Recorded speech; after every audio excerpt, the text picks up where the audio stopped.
So, sometimes I feel like I have imposter syndrome. And apparently, that is a classic trait of those with ADHD, autism, or in general, neurodivergent community. And I find that really hard because I'm like, I even got diagnosed twice. But at the same time, and it's over 10 years ago, and I can see so many things with it where it makes sense that I am neurodivergent. But then sometimes when I watch YouTube videos and that, then I'm like, I don't have that. For example, one with sitting in meetings and then you get up suddenly because your mind's somewhere else. And I believe that's also a lot of research talks about, does neurodivergent come from the way you were raised?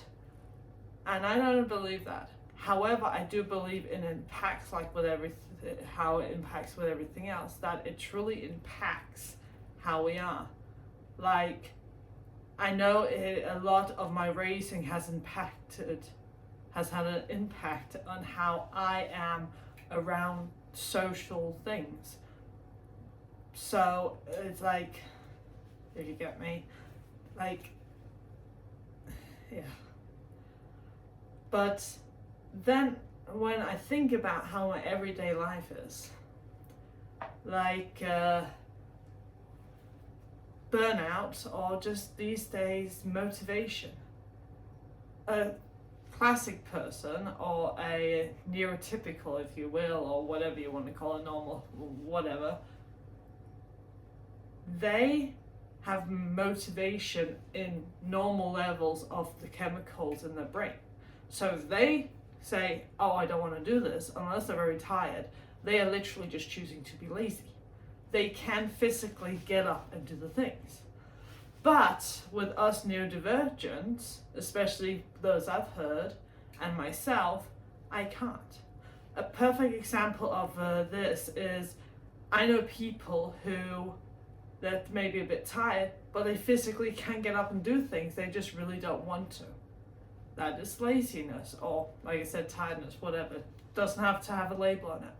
But people like myself, sitting on the sofa in our living room, I'm making pancakes, that's why I keep on doing this. Sitting on the sofa in the living room, thinking about the laundry in the washing machine that's been there for 2 days, but if I don't move it, get hung up, it'll get moldy or something like that. The dishes that needs to be rinsed from food, because otherwise that's gonna stink and make me almost throw up.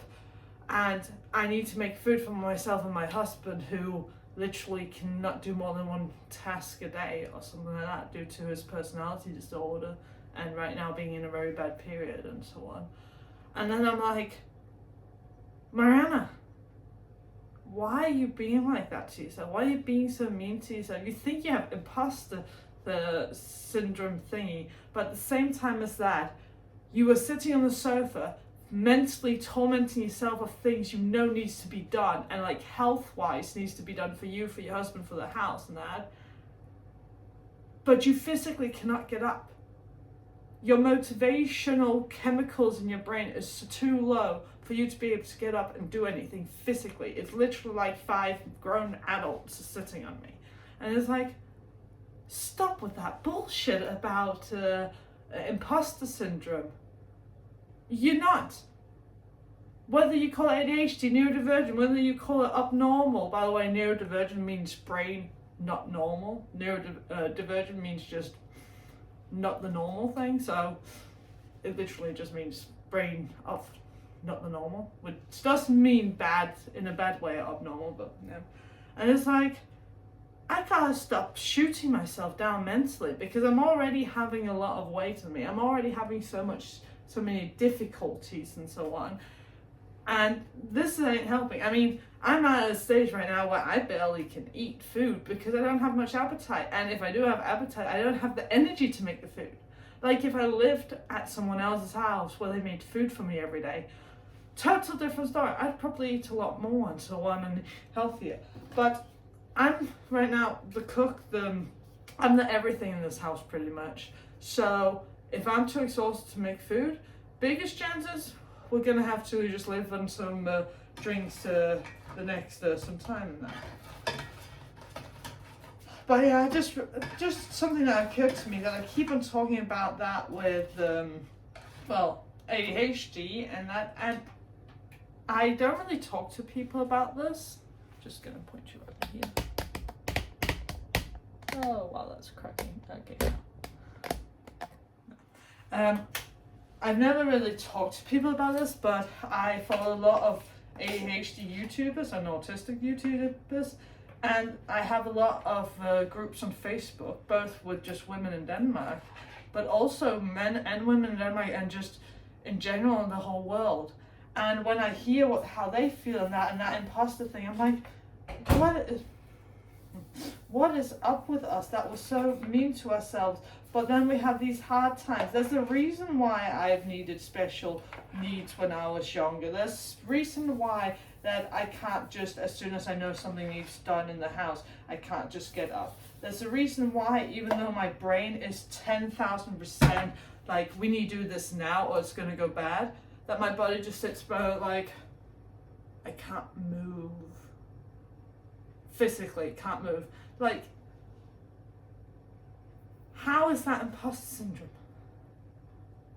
That is a part of you, no matter what label or whatever you want to call it. It's a part of you that at some point in your weekly life, daily life, that your body just does not have enough of whatever it is for you to do it. Kind of like with, if any human being goes around and does a whole lot without eating, they're going to at some point have low blood sugar. So they need to eat. But it's not just food that keeps them going in life. I mean, there's food that gives us energy, the sugar gives us rushes and so on, and then there's like chocolate that gives us a happy drug, so puppies, whatever, so we don't feel depressed and so on. So it keeps them being these things. There's teas that can make you energized and calm, but these are all things we're taking in us. Could also be movies, shows, music. It's all inputs in that we need, no matter who you are.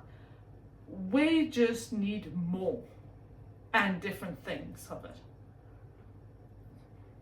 But yeah, it's just a realization that I keep on telling to myself, I'm probably not ADHD, like, oh no, am I not ADHD after watching a video? And then I've got to remind myself, just because not all these things in the video link with you can tick off, does not mean you don't have it. ADHD is not a to-do list kind of thing, a checklist of do you have, or you should have, really. It is much wider than that. And since it's actually all in the brain, and the brain is where our personality comes from, and they're all different.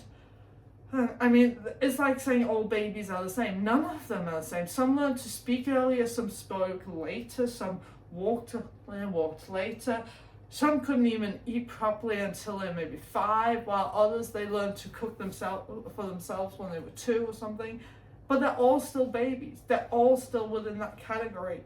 But because one baby goes and looks at someone who can cook or someone who can talk and they can't talk, does not disqualify them from being a baby. They're still a baby. They're just different. They're just their life, their personality, their ways, their learning, and so on. So we really got to stop judging ourselves. Got to be nice to ourselves. It reminds me of I'm going to finish this up because it's becoming a long video. It reminds me of a song I listened to, a Christian song. I'm trying to remember the name, that's why my eyes are going all thinky mode. I believe it's called Kind to Yourself or something, and I believe he says you've got to be kind to yourself because otherwise you cannot change things, something like that. I can try and link it in the description if I remember. But yeah, gotta be kind to yourself because otherwise things can't change, otherwise things can't get better. And the perspective of talking to yourself like your best friend, you wouldn't say to your best friend, you look ugly, come on, you could do better. I mean, sure, I would say that to my best friend every so often, that do better, not the ugly part. But it's when I know they literally are they could put a little bit more thought into it.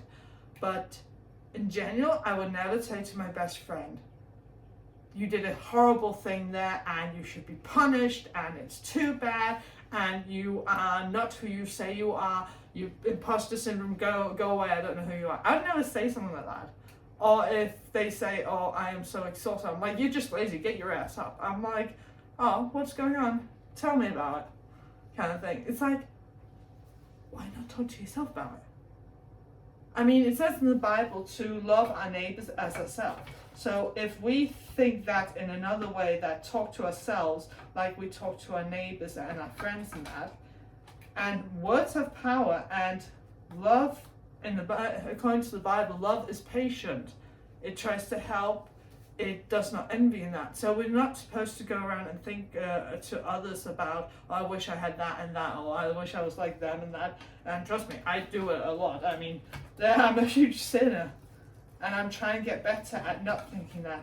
But we also got to look at ourselves and be like, well, you don't know what they're going through, but you know what you're going through.